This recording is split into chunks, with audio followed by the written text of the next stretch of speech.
Hello বন্ধুরা, কেমন আছো তোমরা সবাই? আমার আরও একটি নতুন ব্লগে তোমাদেরকে স্বাগত। আসলে এই ব্লগটি ছিল শুক্রবারের। আর তোমরা তো জানোই, যেহেতু শাশুড়িমা বাড়িতে নেই, তো সকালবেলা উঠে সব কাজকর্ম শুরু করতে হয়েছিল। আর ছেলে ঘুম থেকে উঠে প্রচণ্ড জেদ করছিল, তাই ছেলেকে খাবার খাইয়ে তারপর বাবার কাছে কোনো মতনে রেখে তারপর কাজকর্ম করছিলাম।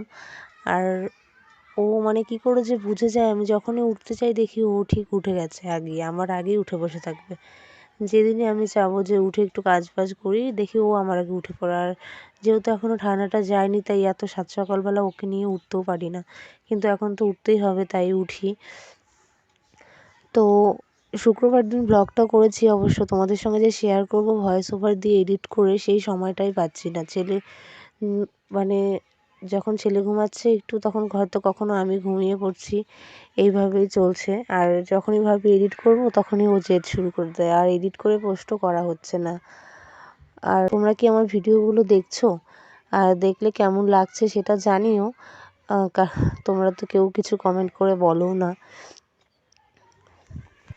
আর আমি প্রথমে সকালবেলা উঠে চা করে, সকালে টিফিন করে, ছেলের খাবার দাবার সব সেরে নিয়ে তারপর প্রথমেই চলে গেছিলাম বাইরেটা ঝাড়ু দিতে। কারণ বাইরেটা ঝাড়ু দিতে তো বেশ কিছুক্ষণ সময় লাগে সম্পূর্ণটা।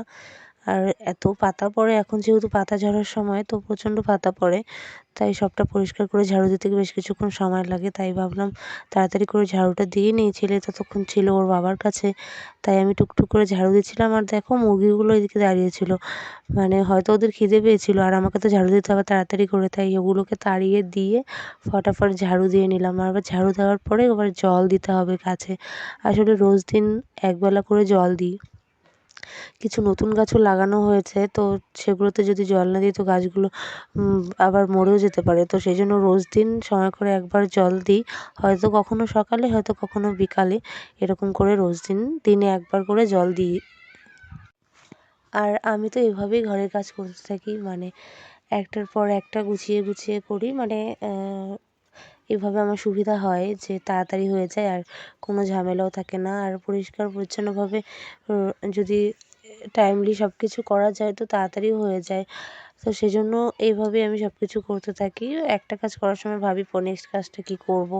তো আর যেহেতু সঙ্গে বাচ্চাকেও সামলাতে হয়, তাই একটু ভেবেচিন্তেই কাজকর্ম করতে হয়। আর দেখেছো, জল দেওয়ার পর ফুল গাছগুলোকে দেখতে কত সুন্দর লাগছে। আর জানো তো, এই গাছটা, মানে এই যে কাগজ ফুলের গাছটা, এটা গত বছর আমি যখন ছেলে যখন সদ্য আমার পেটে এসেছে, তখন আমি এই গাছটা এনে লাগিয়েছিলাম। আর এখন এই গাছটা এত সুন্দর ভরে ভরে ফুল দিচ্ছে, মানে মানে সকালবেলা উঠে যে গাছটার দিকে তাকালেই মনটা শান্তি হয়ে যায়। আর নিজের হাতে লাগানো গাছ যখন এত ফুল দেয়, তখন যে কী আনন্দ লাগে, সেটা একমাত্র গাছপ্রেমীরাই বুঝতে পারবে। আর আমি রান্না করতে করতে অর্ধেক রান্না করে রেখে ছেলেকে খাওয়াতে গেছিলাম। আসলে ছেলে খাওয়ার টাইম হয়ে গেছিলো, তাই। আর দেখো, ও কিন্তু এখনও ঠিকমতো বুঝতে পারে না। তো আর খাওয়ানোর সময় প্রচণ্ড ঝামেলা করে, চামচ নিয়ে টানাটানি করবে, এটা সেটা, কখনো খেতে চাইবে না, এরকম প্রচণ্ড ঝামেলা রোজ দিন খাওয়ানোর সময়। মানে কিছুটা টাইম নিয়েই খাওয়াতে হয় ওকে, বেশ কিছুক্ষণ টাইম নিতে হয় হাতে খাওয়ানোর জন্য। একটু রোদের মধ্যে দাঁড়াবো, তো তাই ওকে নিয়ে বাইরে এসে, আর ও দেখো বক বক করেই যাচ্ছে।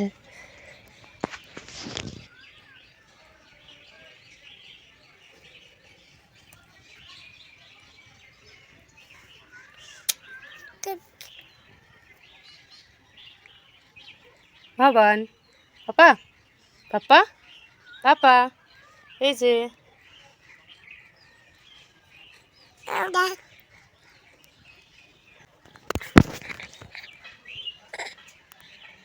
বাবান, টুকি, ওই ওই ওই, এই দেখ দেখ দেখ দেখ, কই বিল্লি কই?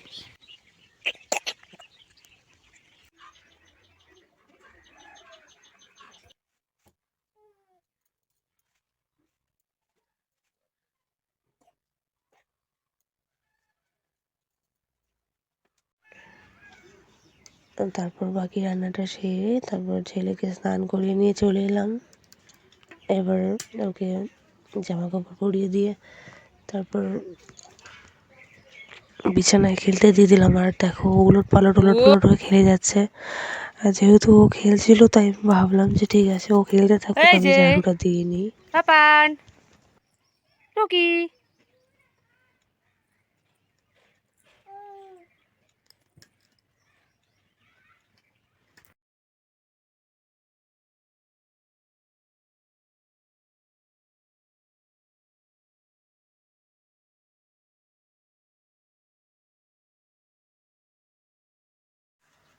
তো এখন বাজে একটা, আর আমার মানে একটা বাজতে বাজতে আমার ঘরে সব কাজ করা হয়ে গেছে।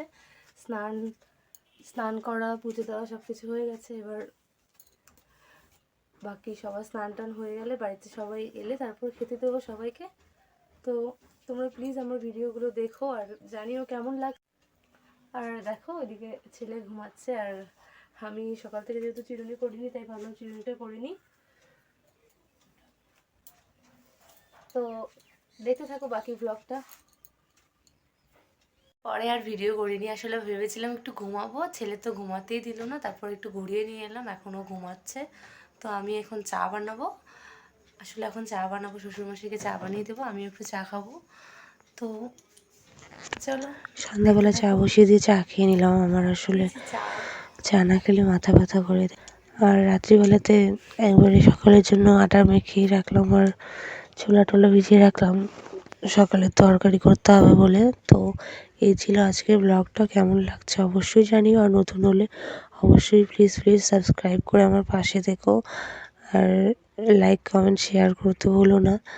দেখা হবে পরের ভিডিওতে।